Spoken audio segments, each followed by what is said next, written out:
जय हिंद साथियों, मैं पुष्पेंद्र सिंह आप सभी का स्वागत करता हूं आपके अपने परिवार बोर्ड एग्जाम विद गुरुकुल में। प्यारे बच्चों, ऑफलाइन काफ़ी बच्चों को जो है समस्या आ रही थी, बोल रहे थे कि थेल्स प्रमेय सर बता दीजिएगा। तो मैं आज जो है थेल्स प्रमेय को लेकर जो है इस वीडियो को कंप्लीट करूँगा। तो देखते हैं हम लोग इस प्रमेय को क्या दिया जा रहा है। ज्यामिति में सबसे बड़ी समस्या ये होती है कि आपको थ्योरेटिकल क्वेश्चन दिए जाते हैं, थ्योरी दी जाती है। अब जैसे इसी प्रमेय को ही देख लीजिए आपको जो भी 2-2.5 लाइन दी गई है, तो इसी में से आपको क्या करना है कि ये भी देखना है कि क्या दिया गया है, ये भी आपको ये देखना है कि क्या सिद्ध करना है किन, और फिर अदर बाहर से भी पॉइंट हम लोगों को उपयोग करने पड़ जाते हैं। जैसे कि देखेंगे हम लोग इसमें क्या दिया जा रहा है। किसी त्रिभुज की एक भुजा के समांतर खींची गई रेखा उसकी अन्य दो भुजाओं को जिन दो बिंदुओं पर काटती है, वे बिंदु उन भुजाओं को समान अनुपात में विभाजित करते हैं। तो आप जो है क्या बोल रहे हैं कि किसी त्रिभुज की एक भुजा के समांतर, तो आप ए बी के समांतर एक रेखा खींच सकते हैं, आप बी सी के समांतर भी खींच सकते हैं, आप ए सी के समांतर भी खींच सकते हैं। जिस भी भुजा के समांतर आप खींचना चाहें उस भुजा के समांतर आप रेखा खींच सकते हैं। हम लोग क्या करते हैं, बी सी के समांतर एक रेखा खींच लेते हैं। आप देख पा रहे हैं कि बी सी के समांतर हम लोगों ने एक रेखा ड्रा की है और जिसे नाम दे देते हैं डी ई। देखिए, तो दिया है हमें त्रिभुज ए बी सी में दिया है हम लोगों को कि डी ई जो है वो हमारा किसके समांतर है, बी सी के समांतर है। ठीक है बेटा, जब डी ई हमारा जो है बी सी के कैसा है, समांतर है, हमें सिद्ध क्या करना है,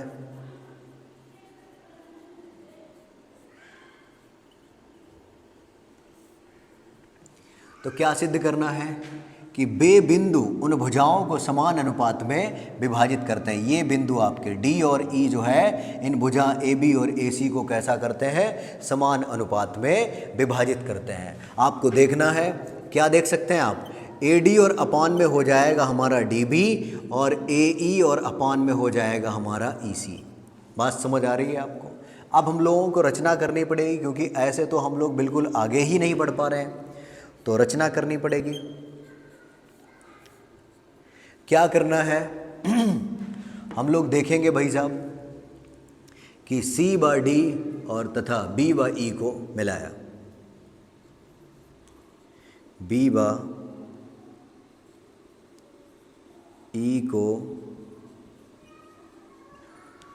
मिलाया तथा C व D को मिलाया, मिला देते हैं।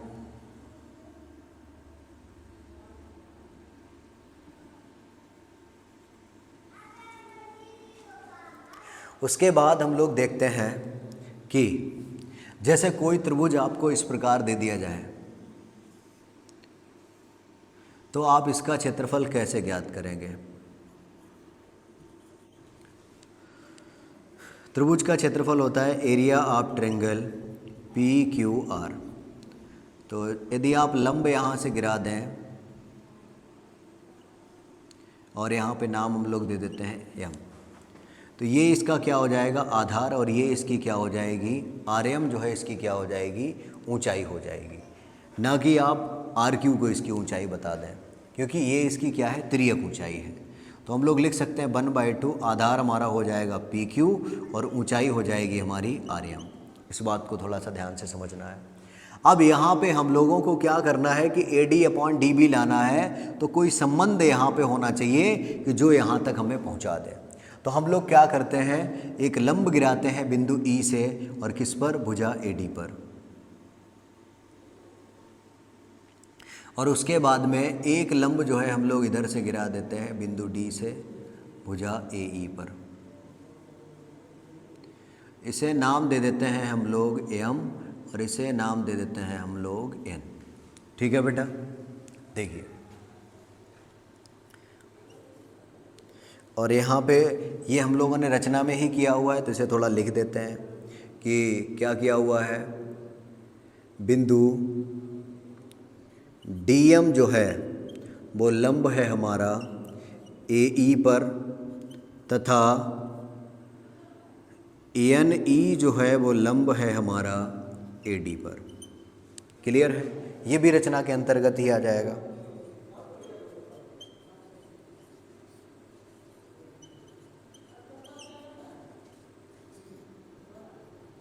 देखो, तो अब हम लोग जो है फर्स्ट टाइम बात करने वाले हैं। समकोण त्रिभुज का क्षेत्रफल होता है हमारा 1/2 आधार में गुणे ऊंचाई।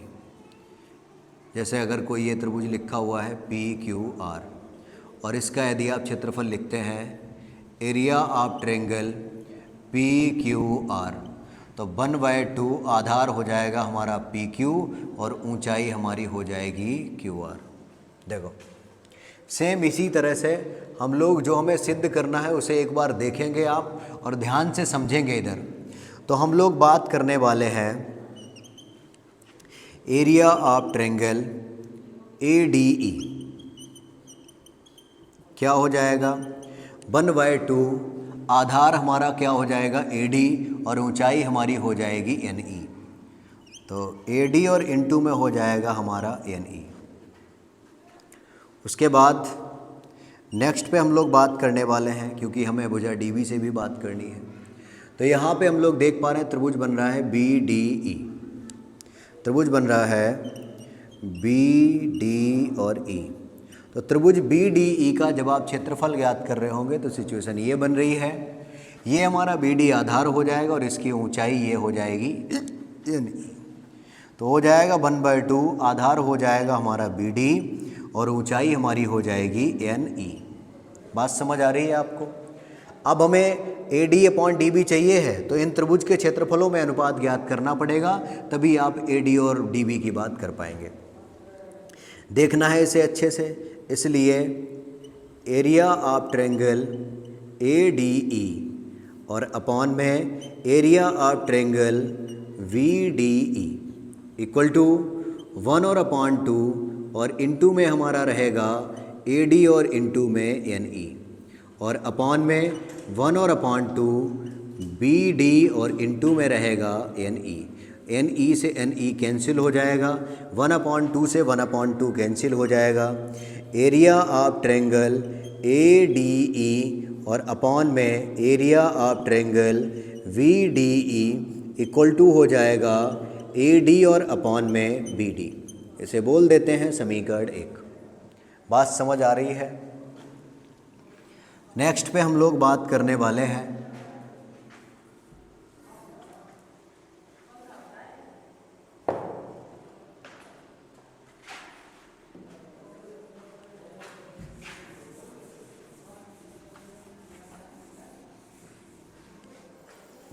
देखिए, ये हम लोगों ने AD/BD की बात कर ली है या DB की। अब हम लोग बात करने वाले हैं AE और अपॉन में EC। देखिए, तो area of triangle ADE equal to हो जाएगा 1/2 आधार हमारा हो जाएगा AE और ऊंचाई हमारी हो जाएगी DM। तो AE और इंटू में रहेगा हमारा DM।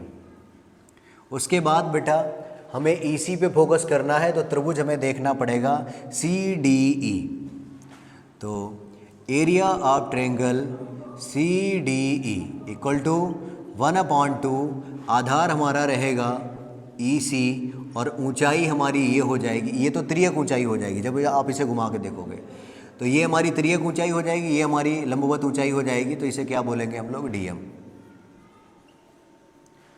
तो इसलिए एरिया ऑफ ट्रायंगल ADE और अपॉन में एरिया ऑफ ट्रायंगल CDE और इक्वल टू 1 और अपॉन 2 AE और इंटू में DM और अपॉन में 1 और अपॉन 2 EC और इंटू में DM। तो 1/2 से 1/2 कैंसिल, DM से हमारा DM कैंसिल हो जाएगा।